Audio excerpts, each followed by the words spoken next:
E aí família, você tá no canal de corte do MandaCast, então já deixa aí seu like, seu comentário, compartilha esse vídeo, tamo junto, vamos pra conversa. O que eu tô falando é, tipo, a diferença de... Eu não sei se é a realidade, se é a rotina de hoje em dia, se o senhor percebe isso sobre nós, jovens e adolescentes de hoje em dia.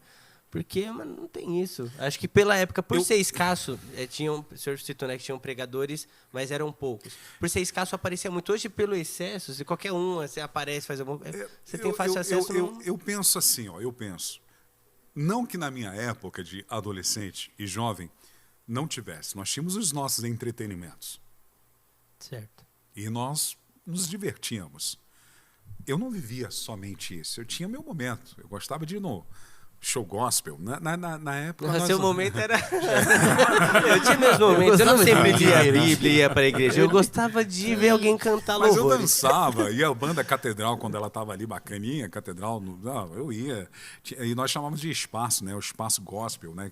E eu ia assistir Complexo J, Grupo Rágios, Banda e Voz. Banda e Voz, acho que foi a primeira banda evangélica a se apresentar no Canecão. Na época, o Canecão no Rio de Janeiro era algo de primeiro mundo, né? Eles se apresentaram lá e eu gostava, a gente dançava. Então, apesar de viver tudo isso e fazer parte de uma igreja conservadora, que era a Assembleia de Deus, na época ela era assim, a nossa mente sempre foi muito bem trabalhada, porque eu tenho uma base da Igreja Batista e tem amigos que eu olhava para eles, da Metodista, das comunidades evangélicas, que tinha uma visão ampla. Então, isso não nos limitava. Então, nós tínhamos as nossas atividades. E ao cinema, eu tentei assistir Platum, não consegui assistir Platum porque me barraram, porque acharam que eu era de menor e eu não tinha documento para provar. Mas eu assistia De Volta para o Futuro, A Hora do Pesadelo. Não, A Hora do Pesadelo.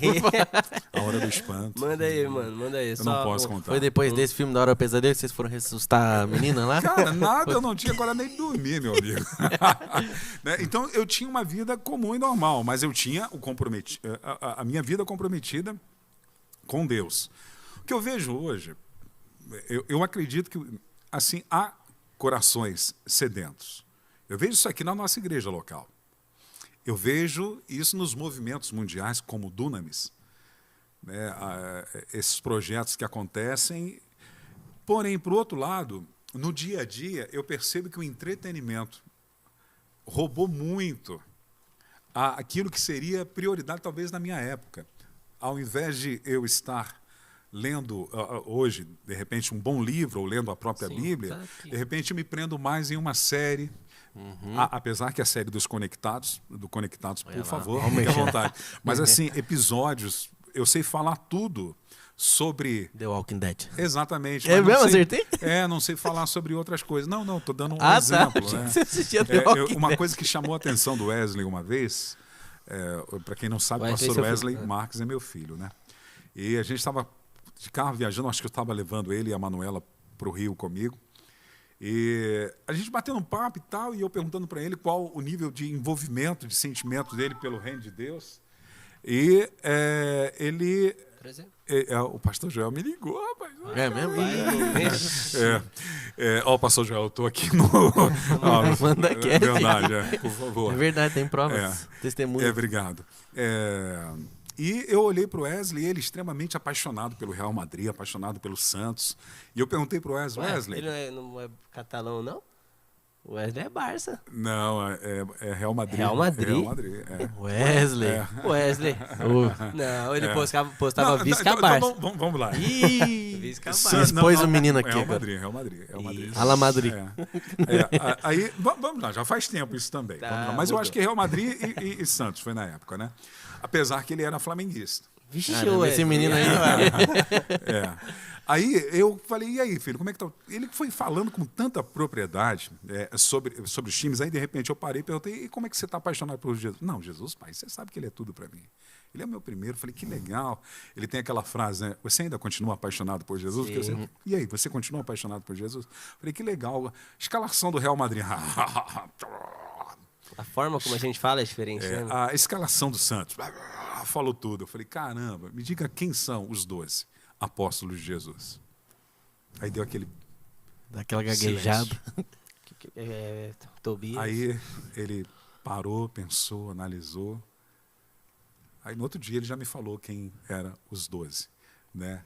Mas isso mexeu com ele de uma forma tão grande que ele conta isso. Acho que teve um dia que ele veio aqui ministrar no Manda Aqui, ele comentou, não sei se foi aqui ou se foi no Acampa Vida, mas eu lembro que ele comentou sobre isso. Então, ele estava tão focado em algumas coisas que não são erradas, mas que tomaram o primeiro lugar. O que eu vejo é que hoje, muitas coisas que não são prioridades, essenciais, importantes, tomam o lugar, que seria esse lugar de você se apaixonar pelo sobrenatural, de você se apaixonar por Deus, de você se apaixonar pelas coisas do Espírito Santo. O Espírito Santo é ativo, é vivo, é Ele que conduz a igreja. Assim como Jesus andou por toda a terra, fazendo o bem, curando a todos os oprimidos do diabo, porque Deus era com ele, como diz em Atos capítulo 10, versículo 38, hoje quem anda por toda a terra, se movendo, é o Espírito Santo, na mesma proporção que Jesus. Agora, nós precisamos ter esse feeling, achar esse alinhamento. Você me perguntou a diferença dos dois, da minha geração para essa geração. Acredito que questão de foco e não permitir que essas questões de entretenimento, não que seja errada, você assistir uma boa série, de você se divertir, de você fazer qualquer outra coisa, mas você é tão apaixonado por algo que aquilo é o primeiro lugar na sua vida.